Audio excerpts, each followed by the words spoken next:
네, 금호동과의 인연은 금남시장 근처의 금호 교회에서 저도 벌써 한 5, 6년 전에 그 유년부 교육전도사를 3년간 했었습니다.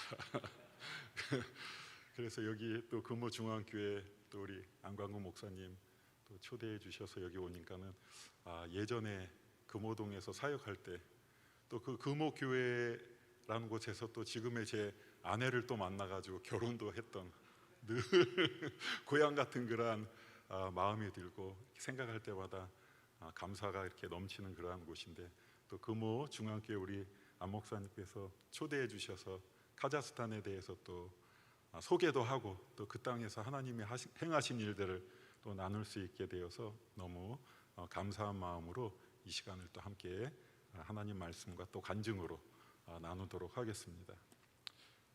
먼저 우리 슬라이드를 또 한번 보시면은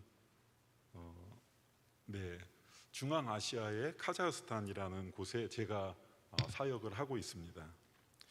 이렇게 빨간색 화살표를 따라가 보시면 우리 한국에서 카자흐스탄, 제가 있는 곳은 이제 누르술탄, 또 예전에는 아스타나라고 이렇게 불리우던 곳인데, 여러분 비행기로 몇 시간 정도 가면 누르술탄 아스타나라는 곳이 나올 것 같습니까? 얼마나 멀 것 같습니까? 여러분 혹시 아시는 분 계십니까?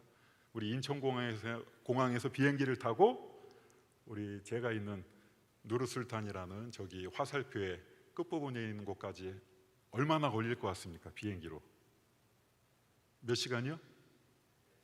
10시간이요? 거의 비슷하셨는데 7시간 또 7시간 반 정도 그렇게 걸리는 곳에 있습니다. 제가 카자흐스탄으로 어떻게 가게 되었을까? 사람들이 선교사님들을 만나면 꼭 물어봅니다. 선교사님은 어떻게 그 땅으로 가게 되셨습니까? 저는 카자흐스탄을 어떤 기도 정보, 세계 기도 정보라는 그 기도 정보를 이렇게 보면서 하나님께서 카자흐스탄에 제 눈을 머물게 하시고 그곳에 선교사가 필요하다라는 그러한 메시지를 제 마음 가운데 주시면서 저로 하여금 하나님, 카자흐스탄에서 정말 누군가가 와서 저에게 그 카자흐스탄에 대해서 좀 더 설명을 해주고 또 알려주면은 하나님 그게 정말 저를 카자흐스탄으로 부르시는 그 부르심으로 알겠습니다. 제가 이제 선교에 마음을 갖고 기도하고 있는 그러한 기간 동안에 그러한 마음의 기도를 하나님께 드렸습니다. 근데 어느 날 정말 제가 선교 훈련을 받고 있었을 당시였는데 미국 선교사님 가정인데 카자흐스탄에 제가 지금 사역하고 있는 그 아스타나에서 사역하시던 분들이 제가 선교 훈련 받는 곳을 방문을 하신 거예요. 그 전까지는 그러한 일이 한 번도 없었는데요. 그래서 제가 그걸 딱 듣고 하나님이 나를 정말로 카자흐스탄으로, 많고 많은 나라들 가운데 카자흐스탄으로 하나님이 나를 부르시는구나, 그렇게 하나님이 저를 그곳으로 부르신다는 그러한 응답으로 깨닫고, 그래서 이제 더 자세하게 알아보고 또 준비를 해서 카자흐스탄이라는 곳으로 가게 되었습니다. 카자흐스탄이라는 곳은 화면에 나오는 것처럼 1991년 12월 16일 날 이렇게 독립을 했습니다. 우리 구소련으로부터. 그리고 면적을 보면은 어느 정도 될 것 같으세요? 면적이 우리 남한의 27배 이렇게 큰 땅입니다. 세계에서 9번째로 큰 땅이 카자흐스탄입니다. 그곳에는 카자흐어도 사용하고 러시아어도 사용하는 그러한 나라입니다. 제가 이렇게 수요 예배에 오셨으니까는 그래도 빈손으로 가시면 안 되잖아요. 카자흐어 현지말이라도 2단어 정도는 배워 가실 수 있도록 제가 기회를 드리려고 합니다. 카자흐어 중에 처음 사람들이 만나면은 인사하는 게 살렘입니다. 살렘. 한번 옆에 계신 분에게 한번 해보시겠어요? 살렘이라고? 살렘. 너무 쉽죠? 좀 우리가 교회 안에서 자주 사용하는 단어하고 비슷하지 않습니까? 샬롬하고 비슷하죠. 의미도 똑같아요. 평강, 평안. 그 카자흐 사람들은 만나면 살렘 그렇게 인사합니다. 다 배우셨죠? 그럼 조금 더 고급 단어, 감사합니다. 어떻게 말하냐면 라흐멧 그럽니다. 한번 해보시겠습니까? 라흐멧. 좀 이렇게 여기서 이렇게 큰 소리가 좀 나야 됩니다. 라흐멧. 예. 잘 되시는 분 계신가요? 잘 되시는 분은 같이 가셔야 될 것 같습니다. 선교하러. 예. 살렘, 예. 또 라흐멧. 우리가 선교사가 선교지에 가면 사실 중생한다는 그러한 생각을 많이 합니다. 몇 살 때 갔는지는 중요하지 않은데 그 선교지에 가면 어린아이가 되는 거죠. 왜? 말도 모르죠. 문화도 모르죠. 그러니까는 저는 중생의 말씀을 니고데모에게 예수님이 하신 그 중생의 말씀을 선교지에서 뼈저리게 느끼고 있습니다. 아, 중생이라는 게 이런 거구나. 저도 선교지에 가서 좀 전에 살렘, 라흐메 이렇게 카자흐를 했지만은 선교 초기에 가서 이 선교사님들마다 다 언어 때문에 언어를 배우는 과정 가운데 있었던 해프닝이 다 있을 거예요. 저에게도 있는데 언어를 배우는 과정 가운데 늘 언어만 배웁니까? 시장도 봐야 되고 볼일도 봐야 되는 일들이 있죠. 언어가 부족하더라도. 근데 이제 시장을 갔습니다. 시장을 가서 물건을 사고 이제 물건을 가지고 이제 다시 돌아오는 그 길에 큰 버스가 아니고 한국으로 따지면 승합차 같은 게 거기서 이제 대중교통으로 많이 이용될 텐데 거기는 운전사 옆에도 자리가 비어 있으면 승객이 앉고 또 운전사 뒤쪽에 당연히 앉고 그리고 우리 예전에 이렇게 요금 받는 그 뭐라 그러죠? 그 차장 말고 이렇게 도와주는 분 또 있잖아요. 돈 거들어 다니시는 분. 그런 분이 또 뒤에 앉아 계세요. 근데 이제 제가 양손 가득 시장에서 이제 차를 기다리다 딱 탔습니다. 탔는데 마침 또 운전사 옆에 자리가 비어서 야 이거 명당에 앉게 됐다 그러고 딱 앉고 말이 안 되니까 얼른 주머니에서 이제 차비를 꺼내 가지고 제가 기사한테 주었습니다. 그리고 이제 뒷문으로는 이제 승객들이 막 타고 그 차는 출발했습니다. 한참 가는데 이제 누가 제 여기 어깨를 뒤에서 이렇게 툭툭툭 치면서 여기 보니까 손을 이렇게 내미는데 그 차비 걷는 그 여자분이 차비를 내라는 거죠. 차비 냈다라는 말을 제가 할 줄을 몰라가지고 차비 냈어 그 얘기를 못해가지고 어떻게 해야 되나 그 톨레듬 아니면 러시아 말로 하면 플라틸 이렇게 얘기를 해야 되는데 간지 얼마 몇 개월 안 됐으니까 그 단어를 언어 선생님으로부터 배운 적이 없으니까 냈다라는 말을 못하는 거예요. 거기서 영어로 얘기해도 현지인이 영어 어떻게 알아듣습니까? 그 운전기사한테 제가 이야기하는데 운전기사는 모른다 그러니 난감하지 않습니까? 어떻게 하겠습니까? 여러분 같으면 앉아 있자니 운전기사도 뭐라고 하고 걷기도 뭐라고 하고 다른 승객들도 무임승차한 사람같이 계속 그렇게 하고 내리자니 돈 안 내고 탔다가 걸려가지고 내리는 사람이 되고 얼마나 난처합니까 여러분? 근데 결국은 그냥 앉아가지고 어떻게 와보려고 했는데 기사 아저씨가 하도 내리라는 것 같이 목소리를 높여가지고 내려가지고 진짜 야 언어 공부 열심히 해야 되겠다 그래가지고 바로 그 다음날 언어 선생님한테 제일 중요한 버스비 냈다라는 거 현지말로 어떻게 하냐고 제가 물어봤습니다. 그랬더니 톨레뎀 그러고 반드시 버스비를 내면 조그마한 종이 같은 거 주거든요. 냈다고 그거를 반드시 받으라. 안 주는 경우도 바빠서 안 주는 경우도 있으면 달라고까지라도 해가지고 받으라고 해가지고 문화를 익히면서 거기서 이렇게 지냈던 옛날 생각이 납니다. 이 카자흐어와 러시아어 그렇게 또 사용이 되어지고 있고요. 또 카자흐스탄은 자원부국입니다. 땅이 크다 보니까 석유, 천연가스, 우라늄 굉장히 또 매장량이나 생산량이 많은 그러한 나라입니다. 그리고 인구는 땅 크기에 비해서는 많지는 않습니다. 1851만 정도. 거기에 우리 카자흐 사람들이 66%입니다. 66%. 그리고 러시아 사람들이 20%. 그리고 저희와 같은 동족이라고 할 수 있는 우리 고려인들도 18만 명 정도, 0.6% 정도 거주하고 있고요. GDP가 9,130달러 정도 됩니다. 그곳에 또 종교 사항도 또 잠시 말씀드리면 이슬람교가 70%, 정교회 23%, 무신론이 2.8%, 기독교가 2.3%. 이 기독교 안에는 우리 같은 뭐 개신교나 복음주의적인 그러한 그리스도인들을 말하는 것이 아니라 모든 그 교회 신앙생활 한다고 하는 사람들이 다 포함이 되어 있습니다. 그래서 제가 가보니까는요, 저는 2004년에 갔는데요, 가보니까 제가 있는 도시에서 가장 큰 이 기독교 공동체는 우리 개신교 교회가 아니고 여호와의 증인이더라고요. 그 여호와의 증인이 우리 개신교 선교사님들 교회는 뭐 10명, 20명, 많이 모이면 50명, 교회 숫자도 많지 않았지만은, 근데 여호와의 증인은 500명입니다. 500명. 2004년에. 그러니까 그런 정도의 그 이단 사이비도 굉장히 선교를 열심히 하고 있더라고요. 그러나 여기에 우리 카자흐인이라고 하는 그 사람들은 0.07%에서 0.1% 정도가 그리스도인으로 그렇게 알려져 있습니다. 그래서 미전도 종족이다, 또 그렇게 불려지고 있는 사람들이 카자흐 사람들입니다. 선교지 상황은 어떤가? 이슬람 신앙을 굉장히 강조하고 있습니다. 지금 무릎을 꿇고 이렇게 넥타이 메고 있는 화면에 나온 분이 대통령입니다.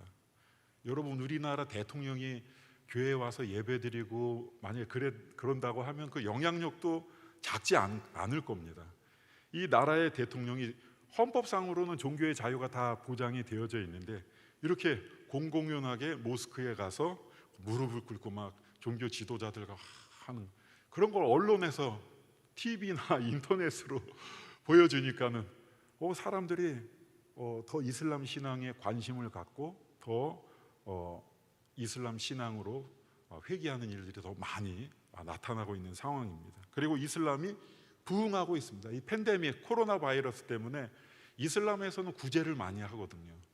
그런 이 코로나 상황 가운데 구제를 더 많이 하면서 사람들이 관심이 없던 그러한 사람들이 이슬람에 관심을 더 많이 갖고 부흥이 막 일어납니다. 그래서 화면에 나오는 것처럼 이 사람들도 이제 모스크에서는 못 모이니까 법적으로 그 방역 규칙 때문에 이 모스크 주변이나 막 길거리에서 시간이 되면 그냥 다 자리 같은 거 깔고서 다 지금 기도하고 예배하는 모습이 사진에 나와 있습니다. 숫자가 점점 어마어마합니다. 그러다 보니까 이슬람 사원 모스크가 계속 증가해요.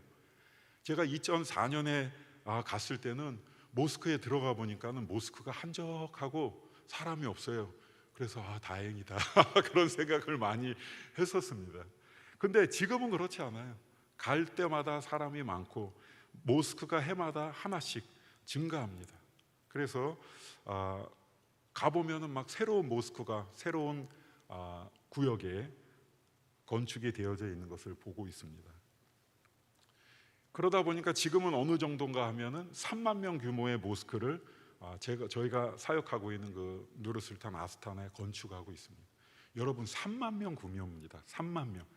3만 명이 들어갈 수 있는 규모의 모스크를 건설하고 있습니다. 얼마나 엄청난 일입니까? 정말 우리가 보기엔 이 규모가 이렇게 피부에 안 와닿을 수 있는데 자세히 보시면 큰 트레일러들이 이렇게 조그맣게 이렇게 보이지 않습니까? 그러니까 이 모스크의 규모는 정말 엄청난 거죠. 제가 알기로는 세계에서 아마 6번째 아니면 7번째로 큰 그 모스크에 해당이 될 것입니다. 3만 명이 들어가요. 이러한 모스크를 짓게 되면 여러분 어떻습니까? 영적인 변화가, 영적인 기상이 막 엄청나게 그 도시에 변화가 일어나죠. 사실 저는 2012년에 추방당했습니다. 그때도 제가 좀 전에 그 모스크가 증가하고 있습니다 하면서 모스크를 보여드렸던 것 중에 하나가 5천 명 규모의 모스크를 지을 때입니다. 그걸 지으면서도 중앙아시아에서 가장 큰 모스크 짓는다고 막 대대적으로 방송하고 그때 선교사들을 추방했습니다. 많이. 그리고 교회들이 어려움을 당하고 지금 이 3만 명 규모의 모스크를 건설하는 이 일을 하면서 또 마음에 얼마나 또 그곳의 영적인 그 기후나 기상이 변화가 되면서 이 선교에 또 얼마나 많은 어려움들이 일어날까, 참 기도하지 않을 수 없는 그러한 절박한 상황입니다. 그런데 지금 막 다들 코로나 때문에 그 코로나에 막 언제 코로나 끝나나 이 코로나 때 다들 그냥 관심이 다 가 있어서 참 안타까운 마음이 많이 듭니다. 저는 사역을 말씀드렸지만 아스타나라는 곳에서 지금 카자흐스탄의 수도입니다. 사실 이전까지 97년까지의 수도는 알마티라는 곳이 수도였습니다. 그런데 이제 대통령이 국가를 좀 균형적으로 발전을 시켜야 되겠다. 그래서 너무 알마티라는 구수도가 남쪽으로 치우쳐 있었기 때문에 좀 북쪽으로 수도를 옮기면서 아스타나를 수도로 지정을 해서 그곳이 현재까지 수도로, 행정상의 수도로 기능을 하고 있습니다. 이렇게 큰 타워같이 보이는 것이 바로 97년도에 수도를 이전하면서 대통령이 아이디어를 내서 바이테렉이라고 하는 97m짜리 타워를 만들어서 이 아스타나의 랜드마크 같이 그렇게 누구나 여러 도시에서 관광을 온 사람들은 반드시 여기에 가서 저기에 이렇게 알같이 생겨져 있는 불사조의 알이라고 부르는 그 불사조가 보면 이렇게 뾰족뾰족한 가시 같은 거기에다 알을 안 대요. 그래야 알이 잘 보호가 되기 때문에 하여튼 이제 그러한 곳에 그 알 안에 들어가서 이제 아스타나 전경을 다 보고 그렇게 하는 랜드마크 같은 그러한 타워가 있는 도시입니다. 반면에 아스타나는 세계에서 가장 추운 수도입니다. 수도. 그러니까 지금 보이시는지 모르겠지만 영하 40도 겨울에는 겨울이 이제 길고 6개월에서 7개월 정도가 겨울입니다. 그래서 이게 수은주가 마이너스 40도지 체감 기온은 영하 52도입니다. 그러니까 그런 때가 이제 1월, 2월에 여러 날이 있습니다. 세계에서 가장 추운 수도에 참 사역을 하고 있습니다. 참 그곳이 정말 그렇게 추운 곳인 줄 알았다면은 선교 안 갔을 것 같아요. 근데 이 선교지를 막 이렇게 조사를 하고 여러 가지 자료를 찾아보면서도 이곳이 이렇게 추운 곳이라는 것은 참 발견을 못했어요. 그러니까 지금 생각해 보면 하나님이 눈을 가리우신 것 같아요. 저도 그렇고 제 아내 선교사도 그렇고 추위에 그렇게 강하지 못하거든요. 근데 하나님께서 그곳으로 보내셔서 그곳에서 사역을 하고 있습니다. 저는 그곳에서 다음 사진이 화면이 나왔는데 저는 그곳에서 이제 무슬림 사역을 하고 있습니다. 카자흐 무슬림 사역, 이슬람을 믿는 카자흐 무슬림 사역을 하고 있습니다.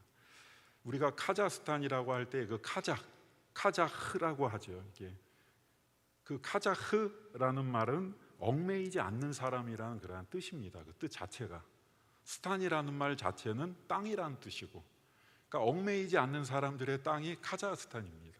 뭐 우즈베크스탄 그러면 우즈벡 사람들의 땅이겠죠. 뭐 우리 키르키즈에서 사역하셨던 우리 장로님 키르키즈스탄 그러면 키르키즈 사람들의 땅이라는 그러한 뜻인데, 이 카자흐 이 사람들은 얽매이지 않는 사람, 유목민족입니다. 그래서 이 사람들을 또 무슬림이고요. 이 사람들을 저는 복음을 전하기 위해서 그곳에서 사역을 하고 있습니다. 참 문화가 다르기 때문에 선교지에 가서 경험하는 참 여러 가지 일들이 있습니다. 아까도 말씀드렸지만 언어적인 것도 있지만 문화적인 것도 있습니다. 이 카자흐 사람들은 굉장히 친절하고 또 언제든지 마음이 어려운 사람들을 도와주는 그러한 참 사람들입니다. 그래서 우리가 고려인들이 스탈린 시대 때 추방을 당해가지고 여러 나라로 흩어질 때 이 카자흐스탄에도 왔죠. 우시토베라는 곳에 고려인들이 추방당해서 왔을 때 이 카자흐 사람들이 많이 구제해주고 도와줬다고 합니다. 그 정도로 참 마음이 이렇게 친절하고 어려운 사람들을 보면 도와주는 사람들인데, 근데 또 문화 가운데 하나가 어떤 문화가 있냐면은 손님으로 초대를 받았을 때 손님 문화가 좀 저희하고 많이 다릅니다. 그러니까 손님으로 초대를 받았다. 그럼 귀한 손님일수록 그 몇 시까지 오세요 하면 그 약속된 시간에 가면 안 되는 겁니다. 중요하고 귀한 손님일수록 약속 시간보다 늦게 와야 된다는 거예요. 그러지.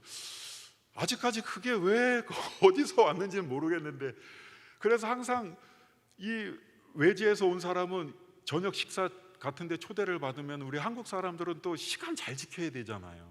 아니면 시간보다 조금 일찍 와야 되잖아요.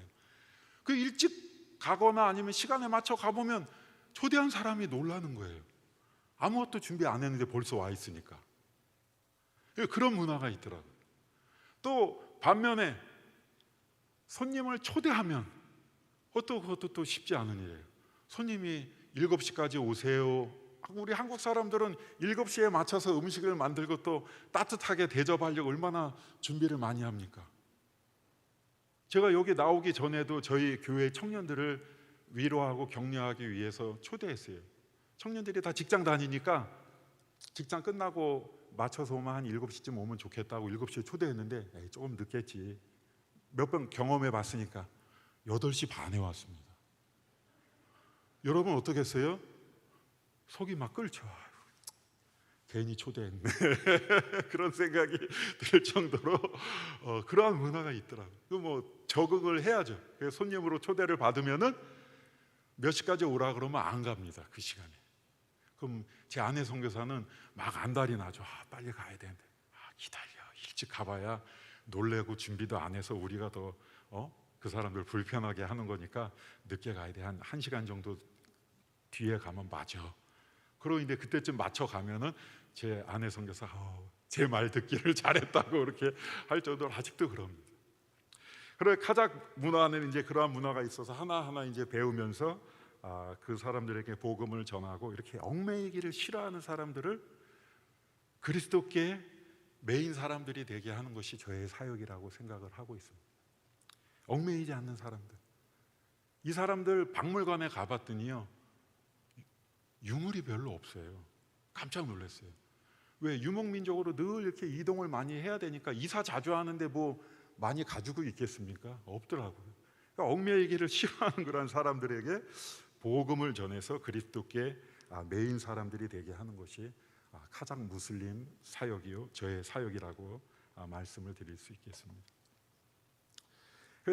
가서 이제 언어를 배우면서 문화를 익히면서 선교를 하는데 참 사람 만나는 것이 생각보다 쉽지가 않았습니다. 왜?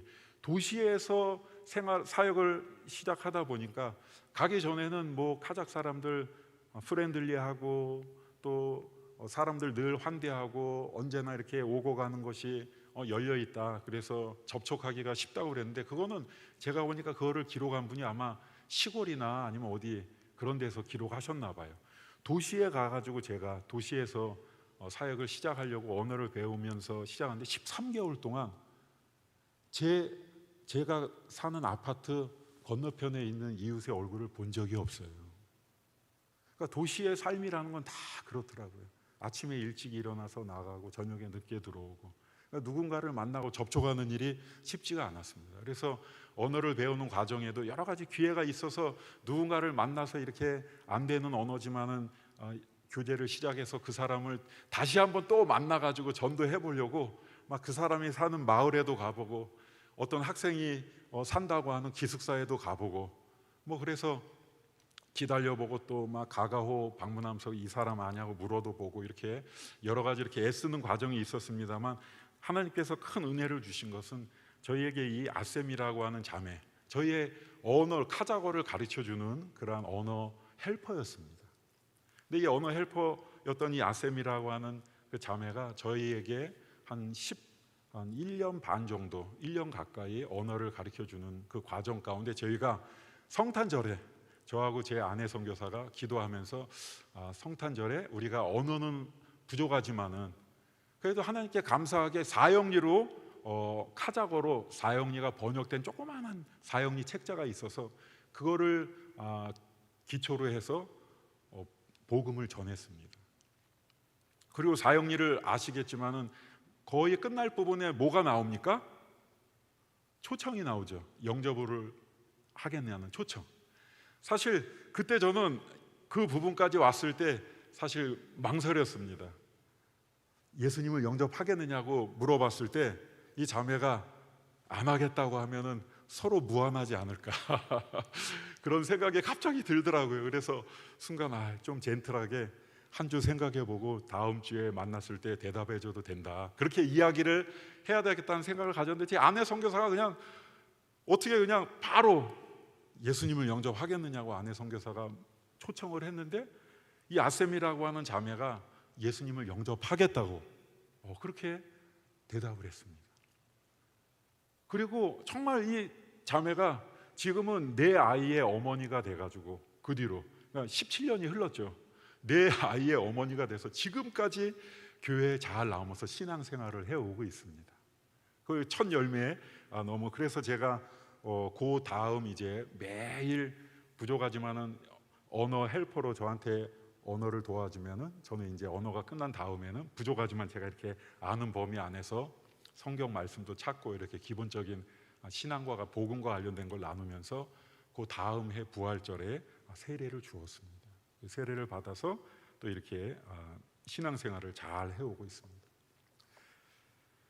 그리고 이제 그 다음에 만나게 돼서 또 전도하게 된 자매 이름이 비비굴이라고 하는 자매입니다. 제 화살표로도 되어 있는데 이 아셈이라는 자매를 만나서 저는 그 땅에 처음 갔을 때 제가 뭐 센터 사역을 한다 아니면 학교 사역을 한다 이런 마음을 가지고 간 게 아니고 그 땅에 복음을 듣지 못해서 예수님을 믿지 못하는 사람들에게 복음을 전해서 영혼을 구원하는 일을 해야 되겠다는 그런 마음을 가지고 갔기 때문에 그냥 전도하고 또 제자 양육하고 또 그 다음에 이제 교회를 이루는 그러한 사역을 지금까지 해왔기 때문에 다른 뭐 여러 사역보다는 영혼 구원한 과정 가운데 있었던 그러한 일들을 여러분들한테 말씀을 드리고 있습니다.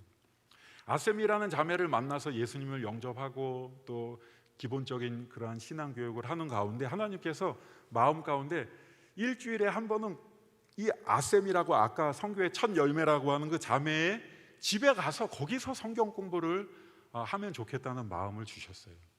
사실 그냥 선교사가 누구 한 사람 예수님 믿으면 그냥 선교사 집으로 늘 초대해서 거기서 뭐 차도 마시고 교제도 할 수 있고 편하죠. 근데 굳이 이 아셈이라는 자매의 그 집으로 하나님이 가라는 마음을 주셔서 정말 갔어요. 정말 열악하죠. 가난하고 또 여러분들 냄새에 민감하신 분들은 힘들어요. 양고기를 많이 먹고 잘 씻지 않고 뭐 여러 가지 그 특유의 냄새도 나고 또 흙으로 지은 그러한 쓰러져가는 집 같은데 또 화장실도 막 바깥에 있고 막 이런 열악한 곳인데 그래도 갔습니다. 매주 수요일마다 갔는데 어느 날 그곳에 갔는데 이 아셈이라는 자매의 지인이 와 있는 겁니다. 그래서 그 지인이 성경 공부를 하러 갔기 때문에 성경 공부를 하면서 그 비비굴이라고 하는 이 사람은 무슬림이죠. 그 공부를 안 하고 그냥 저쪽 바닥에 앉아 있고 그랬는데 이제 성경 공부가 끝나고 마지막에 이제 기도를 해야 되는 그 시간에 성령께서 마음을 주시는데 저 자매에게도 기도의 제목을 물어봐라. 그래서 제가 물어봤습니다. 우리 이렇게 이제 기도하려고 하는데 당신에게도 혹시 그 기도의 제목, 그러니까 마음의 소원이 있으면 얘기하라고 그랬더니 이 자매가 자기는 결혼한 지 8년이 됐는데 아이가 안 들어선다는 거예요. 아이가. 근데 남편 그 카자흐 문화 가운데에는 아이가 없는 경우에는 형이나 동생의 그 첫째 아이를 그냥 달라고 하면 줍니다. 그 아이를 그냥 받아서 키우는 거예요. 자기 자녀같이. 그 이제 8년 정도 돼서 더 이상 이렇게 해도 안 되고 저렇게 안 돼도 뭐 병원에 가도 안 되고 하니까는 그냥 포기하고 하는데 자기는 이제 그 시아주버니의 아이를 이제 받아서 키울 수는 있는데 그게 마음에 이렇게 들지는 않는 거예요. 그래서 아이가 생겼으면 좋겠다고 이야기를 하더라고요. 그래서 제가 그때 또 하나님이 여러분 아이가 잘 생기지 않는 가정에게는 늘 어떤 말씀 줍니까? 우리가 한나의 기도 막 이야기하면서 그래 제가 그때 한나와 사무엘의 이야기를 해주면서 그러한 일이 있으니까 기도하자. 그리고 정말 이 비비굴이라는 자매 또 그 기도 제목을 놓고서 정말 기도를 했습니다. 근데 어떻게 됐을까요? 이 자매가 그때 그 모임 이후에도 저희 집에 와서 뭐 김치 만드는 것도 배운다 뭐 한다 이렇게 몇 번 왔다 갔다 이렇게 하는 와중에 하나님께서 어느 날 저 자매가 임신했다라는 그런 강한 마음을 주시더라고요. 정말 자매가 8년 만에 임신을 한 거예요. 하나님께서 태를 열어주셔서 임신을 했어요. 그래서 우리가 할렐루야 굉장히 기뻐하고, 이 자매는 또 그때 서원을 했다는 거예요. 만약 하나님께서 정말 저 사람들의 기도를 들어주셔가지고 아이가 생기면 정말 저 사람들이 믿으라고 하는 그 예수님을 믿어야 되겠다고, 믿겠다고 결심을 했다는 거예요. 정말 그래서 교회를 나오기 시작했습니다. 근데 어느 날 가보니까 울고 있는 거예요. 교회에서 예배 중에. 무슨 일이냐고 그랬더니 이렇게 아이가 생겨가지고 기쁜데 남편이 의심한다는 거예요. 8년 동안 자녀가 없고 임신이 안 되는데 임신이 됐다고 그러니까 남편이 아내를 의심하는 거예요. 외도한 거 아닌가. 막 우는 거예요. 난감하죠. 또 이거 어떻게 해야 되나. 또 타국에서 온 타지 선교사가 참 그런 것까지 어떻게 해야 되나 하는데, 하나님께서 또 지혜를 주셔가지고 그냥 우리가 의지할 건 기도밖에 없지 않습니까? 그래서 기도하자. 기도하는데 인내하고, 정말 당신이 이제 출산할 때가 돼서 정말 아이가 세상으로 나왔을 때 남편이 그 아이의 얼굴을 봤을 때 자기를 너무 꼭 닮아가지고 이거는 정말 내 아이구나, 그렇게 인정할 수밖에 없을 만큼 꼭 닮은 아이를 낳게 되도록 기도하자고. 그래서 기도하고 낳았어요. 낳더니 정말 아들을 낳고 아버지하고 비슷한 아들을 낳아서 그 문제가 잘 해결이 되었고 고향으로 돌아가서 살게 되는 그러한 일들이 있었습니다. 참 하나님이 그런 귀한 또 은혜를 또 주셨고요. 그리고 그 다음에 또 하나님께서 귀한 은혜를 주셔서 참 그 땅 가운데, 지금 다 말씀드리는 것은 하나님이 그 땅을 사랑하셔가지고 그 땅의 그 카자흐 사람들 가운데, 무슬림들 가운데 하나님의 백성들을 찾으시고 만들어 가시는 이야기들을 여러분들한테 나눠드리는 겁니다. 제 자랑이 아니고.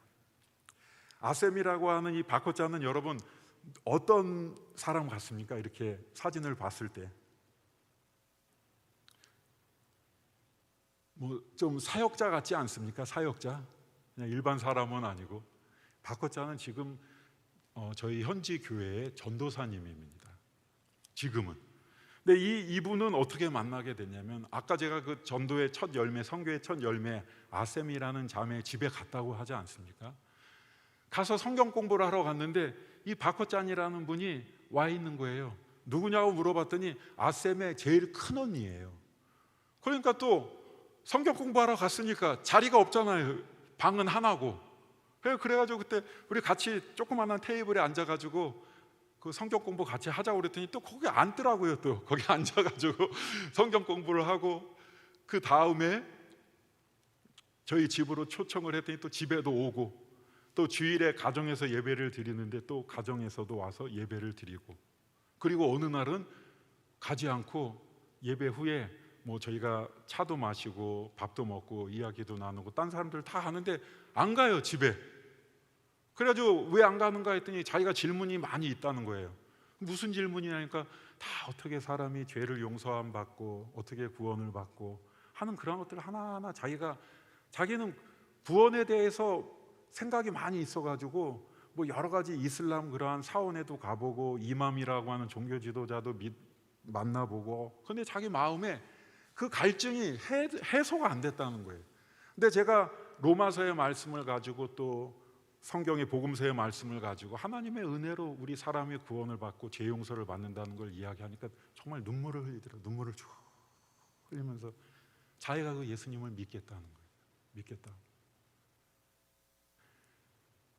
그 뒤에 알게 된 것이지만은 이 바커짠이라는 분이 저희를 처음 만났었던 그 동생 집에 왔었을 때 그때의 상황은 정말 비참했던 상황이었어요.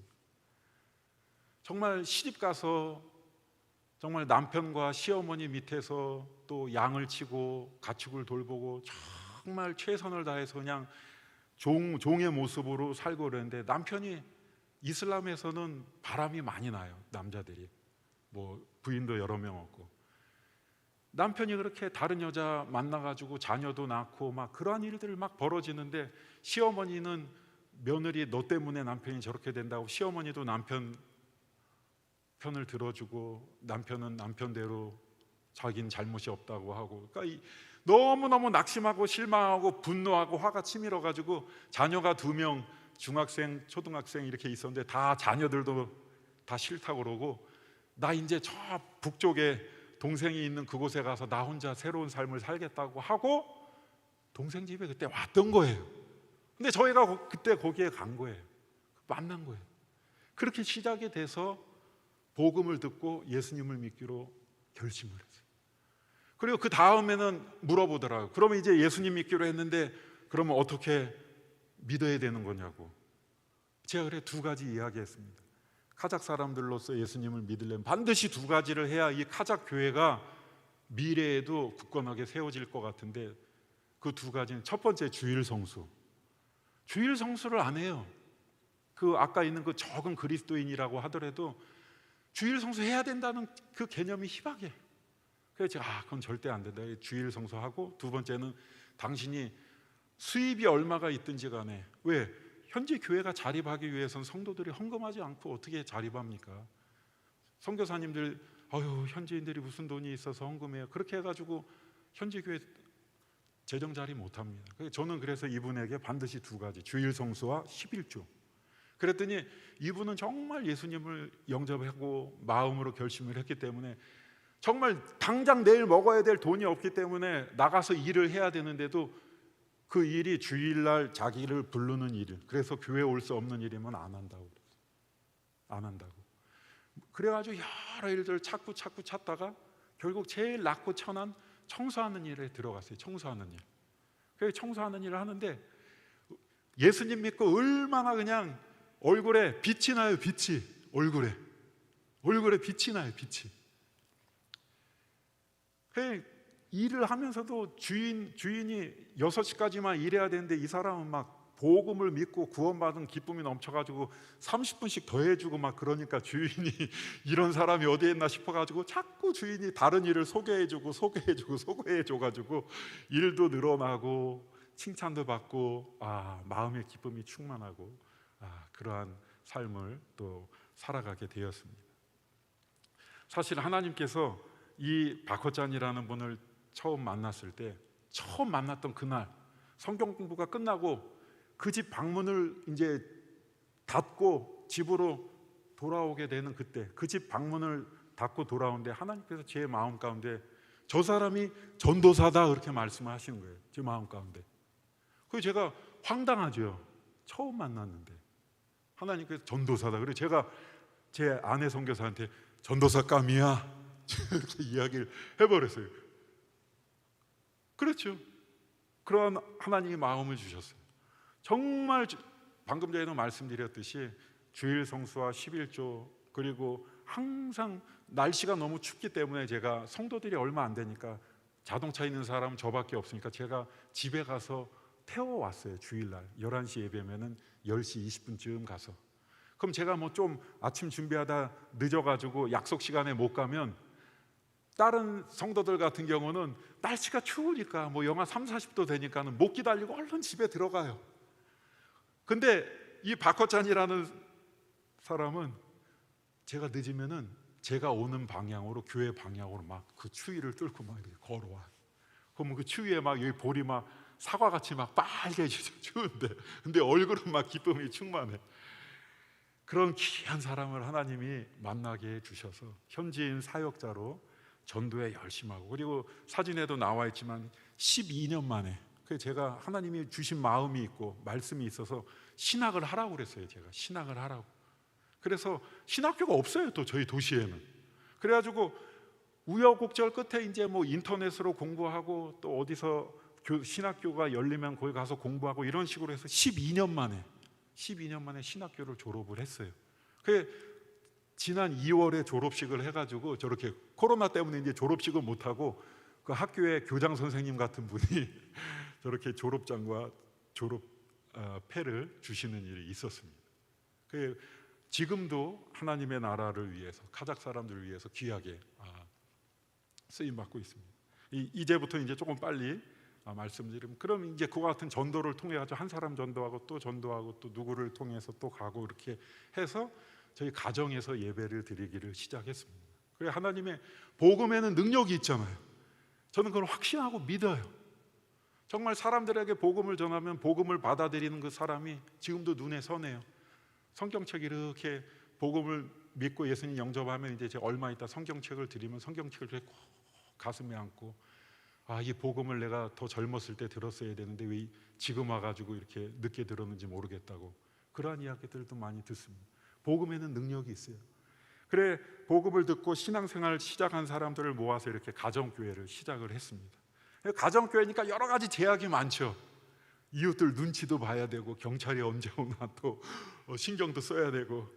하지만 또 하나님께서 또 마음 주시면 이렇게 오른쪽에 보면 이렇게 부흥회도 해봤어요. 한번 부흥회, 현지인 목사님을 모셔가지고 부흥회.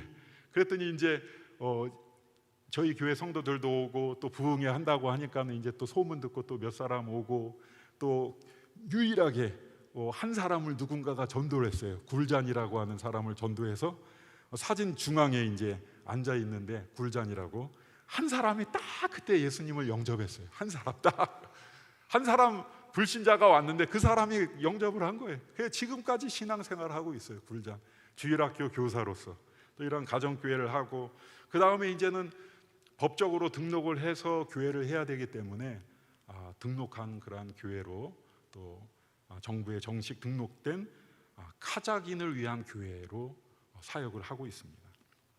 교회를 등록할 때에도 오늘 시편 118편 8절 9절 말씀을 읽었는데, 제 인생 말씀이에요. 인생 말씀. 우리가 각 사람들에게 아마 뭐 가장 좋아하는 말씀도 있을 수 있을 것이고, 정말 극심한 어려운 때에 정말 어떤 결정해야 될 그러한 상황 가운데 하나님께서 주신 말씀들이 있지 않습니까? 저에게는 이 시편 118편 8절 9절이 제 인생 말씀이에요. 오른쪽에 이렇게 보시면 이제 교회를 등록한 그 등록증입니다. 오른쪽에. 저 등록증이 없으면 선교 사역을 사실 공개 사역을 할 수가 없어요. 왜냐하면은 법적으로 등록을 해서 허가된 장소에서 사역을 해야 되기 때문에. 그래서 이제 가정교회가 성장을 했기 때문에 등록을 해야 될 때가 왔습니다. 근데 정부에서 뭐라고 얘기하냐면은 등록할 인원을 50명을 동의를 받아서 다른 서류와 함께 제출을 하라는 겁니다. 제가 아까 말씀드렸죠? 교회들 상황이 어떻다고요? 10명, 20명 정도? 그 등록 기준에 합한 사람들 아닌 사람, 그냥 거주하지도 않고 그냥 왔다 갔다 하는 사람들 포함해서 그런데, 이 동의를 할 사람들은 다 자격이 갖춰져야 되는데, 그 사람들을 빼면 뭐 10명 모이는 교회라고 하면 뭐 5명도 안 되겠죠. 20명 모이는 교회라면 10명도 안 되겠죠. 근데 정부에서는 기준을 막 높인 거예요. 50명으로. 그러니까 선교사님들이 그 몇 명 안 되는 선교사님들이 모여가지고 어떻게 해야 되나, 뭐 교회를 이렇게 합쳐가지고 50명을 만들어야 되나, 여러 가지 의논을 많이 하고 기도를 많이 했습니다. 주어진 시간은 1년이고 1년 안에 서류를 갖춰서 제출하면 심의해서 통과된 교회에게만 이 교회 등록증을 준다는 거예요. 저희는 교회는 카자긴을 위한 교회였기 때문에, 무슬림을 위한 교회였기 때문에 숫자도 적었고, 그리고 그 도시에서 제일 마지막에 그 교회라는 모습으로 시작한 교회예요. 그래서 사실은 제일 등록하기가 가능성이 희박했던 상황이었죠. 그래서 어떻게 해야 되나 그러는데, 목사님 조금 시간이 30분인데 어떻게 해? 괜찮습니다. 제가 좀 말이 느려가지고 좀 죄송한데 조금만 더 말씀드리고 마치도록 하겠습니다. 그래가지고 주어진 시간 안에 등록을 못하면은 어떻게 하나, 다들 막 선교사님들 모여서 기도하고 그러는 와중에, 저도 이제 그때 한인 그 비즈니스 하시는 분 중에 집사님 한 분이 계셨는데, 어떻게 저에 대해서 듣고 그냥 목요일마다 선교사님 기도하고 싶은데 선교사님 교회 가서 가정에서 좀 같이 기도하면 안 되겠냐고 그래가지고 목요일마다 기도하는 모임이 있었습니다. 그래서 그 한인 비즈니스 하는 집사님, 또 대사관 직원 중에 신앙생활하는 분하고 저희 부부하고 이렇게 해가지고 목요일마다 기도하면서 그때 제가 이제 기도의 제목을 내놓았죠. 이런 상황이 있어서 동의할 50명이 필요한데 우리 교회가 연약하고 사람이 없어서 걱정이라고 그랬더니, 그 한인 집사님이 가만히 들어보시더니 당신이 도울 수 있다는 거예요. 그 몇 명이 필요하네요. 그래서 제가 50명 다라고는 못하고 한 어느 정도는 저희가 감당해야 되니까 30명 정도 필요하다고 그랬더니 30명 정도면은 도울 수 있겠다고. 어떻게 가능하냐고 그랬더니, 그분이 거기서 하시는 비즈니스가 세라젬이라고 여러분 아십니까? 세라젬 뭐 의료기인지 치료기인지 그런 거 있잖아요. 그러니까 그 이렇게 누워 있으면 뭐 치료가 되는 그러한 의료기기라는데, 그게 이제 고객들이 다녀가고 하는데, 그분 센터에 하루에 300명이 이상이 그 고객들이 왔다 갔다 하는데, 그 중에 늘 단골같이 다니는 분들이 몇십 명이 된다는 거예요. 그 사람들은 부탁만 하면 다 들어줄 수밖에 없는 사람이래. 아, 그러냐고. 야, 하나님께서 또 이렇게 도우시나 보다 싶어가지고, 집사님 그러면 좀 한번 도와주세요, 제가 부탁을 드렸어요. 그래서 집사님이 정말, 저도 그 일을 위해서 기도하고 집사님도 기도하면서 직원들을 시켜가지고 몇 주에 걸려가지고 30명의 동의를 받은 거예요. 그 자격이 되는 사람들을. 그게 전화가 왔어요. 선교사님 됐습니다. 그러니까 할렐루야. 제일 어려운 가능성이 희박한 우리 교회를 하나님이 이렇게 도우시는구나. 그 집사님이, 전 속으로 이렇게 생각하고, 집사님은 이제 아무 때나 오셔가지고 그 서류 찾아가라고. 그래가지고 이제 며칠 뒤에 찾으러 가려고 그러는데, 전화를 받은 다음 날쯤으로 기억이 되는데 시편 118편 8절과 9절 말씀을 제가 읽게 되었어요. 여러분 오늘 말씀 읽으셨죠? 어떤 말씀입니까? 다시 한번 읽어볼까요? 여호와께 피하는 것이 사람을 신뢰하는 것보다 나으며 여호와께 피하는 것이 고관들을 신뢰하는 것보다 낫도다. 마음 가운데 확 와닿는 거예요. 내가 지금 여호와께 피하고, 여호와를 의지한다는 내용이죠. 피한다는 내용이. 내가 지금 여호와를 의지하고 있는 건지, 사람을 의지하고 능력이 있다고 하는 고관과 같은 그 사람을 의지하고 있는 건지, 하나님께서 제 마음 가운데 그 마음을 주시는 거예요. 그러면서 결론은, 내가 진짜 이게 사람의 힘으로는 사람의 힘으로 내가 이걸 넘어가려고 했다라는 생각을 하게 되었어요. 내가 여호와께 피한다, 여호와를 의지하면 그 길로 어떻게든 가야 되겠다는 생각은 안 하고, 물론 기도도 하고 정말 하나님께서 주신 것 같은 그러한 모습으로 나타났지만은 그 길로 간다는 것이 여호와께 피하는 것이 아니구나 하는 생각을 하게 되었어요. 그냥 가만히 생각해 보니까 그 동의를 받은 그 30명의 사람들에게 이제 제가 전화를 해야 돼요. 일일이. 뭐라고? 왜냐하면 그 사람들에게 이제 종교성에서 전화가 가거든요. 다 확인 전화. 당신 그리스도인입니까? 당신 그 교회 다닙니까? 30명이 다 안 다니고 그리스도인도 아니에요. 근데 제가 그 사람들에게 거짓말을 부탁해야 되는 거잖아요. 여러분 그렇게 해야 될까요? 물론 할 수도 있겠죠. 아마 그렇게 해서도 뭔가 결과가 났을 수도 있겠지만, 그러나 저는 거기까지 생각이 닿았을 때, 이거는 사람에게 피하는 것이고 여호와께 피하는 것이 아니구나. 여호와께 피하는 것이 사람을 의지하는 것보다 낫다고, 거기 답까지 나와 있는데 내가 잘못하고 있다는 생각을 하고 회개했습니다. 회개하고 하나님께, 그러면 하나님 지금 다른 방법이 없는데, 이 길 외에 다른 방법이 없어 보이는데 어떻게 하나요? 하나님 어쨌거나 이 길이 아니라 그러니까 이거는 물리고, 이거 30명 명단은 제가 받지 않고 어떻게든 해보겠는데, 기한은 정해져 있으니까 그 안에 제가 마무리하지 못해서, 교회가 등록이 되지 못하고 비자를 받지 못해서 떠나가게 되면 그거는 하나님 책임입니다. 그렇게 말씀을 드리고 기도하고, 정말 그렇게 그 30명 그 서류 받으러 갔을 때 집사님께 그 상황 설명드리고 안 받았습니다. 안 받고 돌아와서 기도하면서, 몇 명 안 되는 성도들이지만 상황을 주일날 이야기하고 우리 교회의 힘으로 한번 이 어려움을 기도하면서 우리가 한번 주어진 시간 안에 하나님의 능력을 경험하는, 영광을 경험하는 그러한 일을 갖자고 그걸 기도하고, 정말 어떻게 됐을까요? 매주 그 뒤로 하나님께서 교회에 새로운 사람들을 보내주셨어요.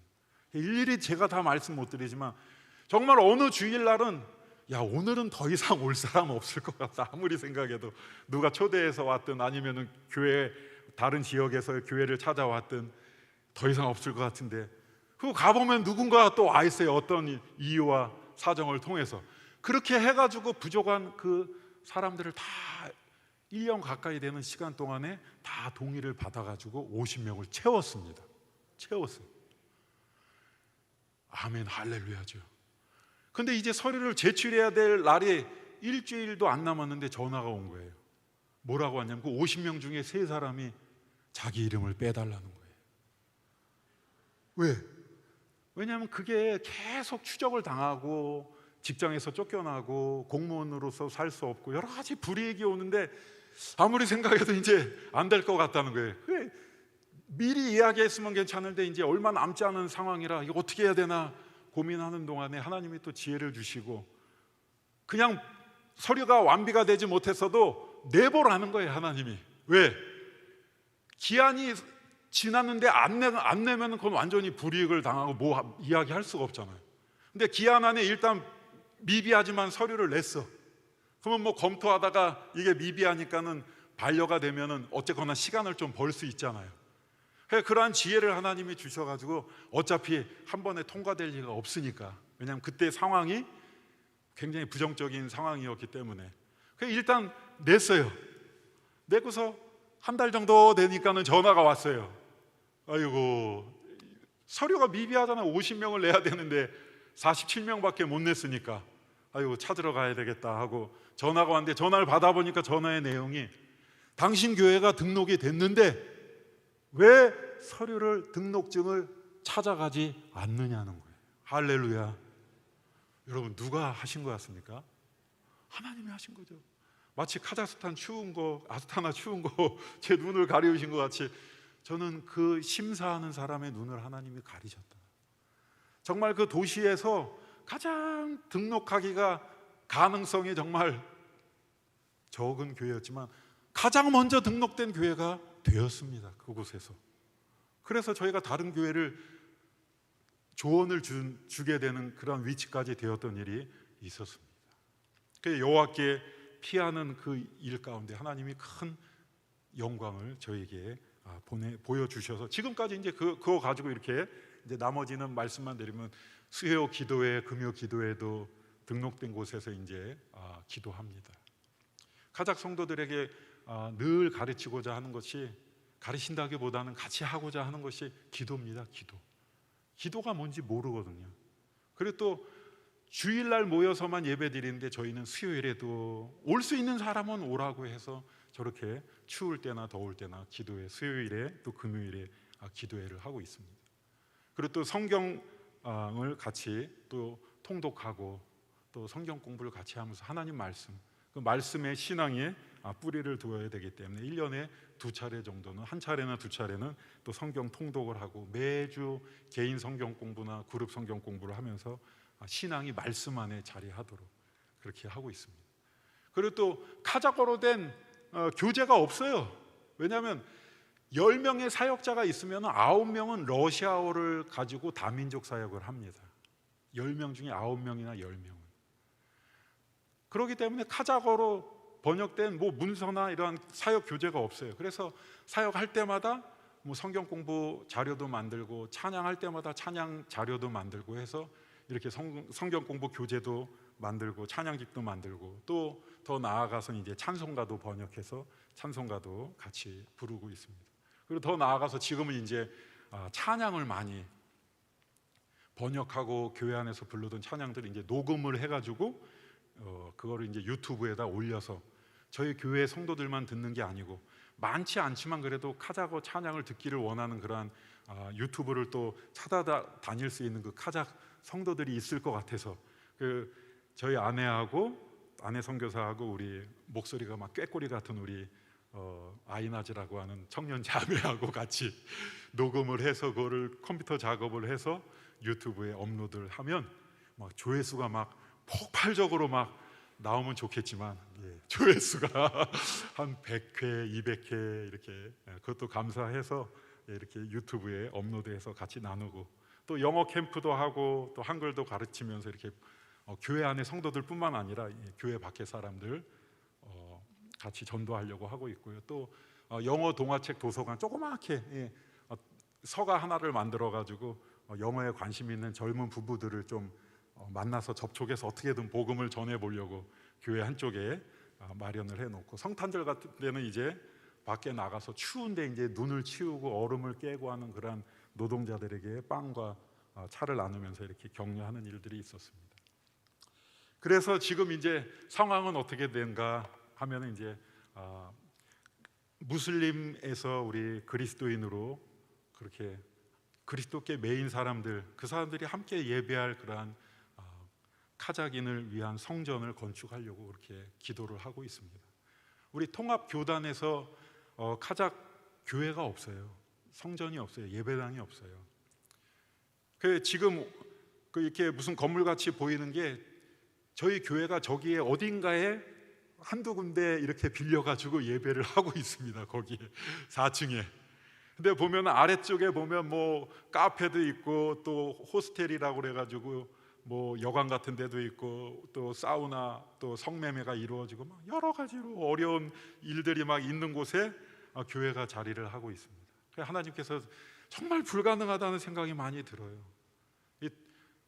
어떤 생각? 이 성전을 건축한다라는 것은 불가능하다는 생각을 개인적으로 하고 정말 하나님이 그러한 마음을 주셔가지고 개인적으로 기도하다가 또 여러 교회도 또 이야기도 하다가 뭐 되는 일이 하나도 없으니까 그냥 힘든 일인데 뭐하러 기도하나 또 지쳐서 기도도 안 하고 또 그러다가 또 이 카자흐 사람들을 위해서 저 모스크는 저렇게 막 늘어가고 3만 명이 들어가는 그 사원이 지어지는데 이 카자흐스탄의 카자흐 성도들에게는 예배할 공간이 없고 교회가 그러니까 뭐 우리가 그러죠. 꼭 눈에 보이는 교회가 있어야 되냐 그런 이야기들 많이 합니다.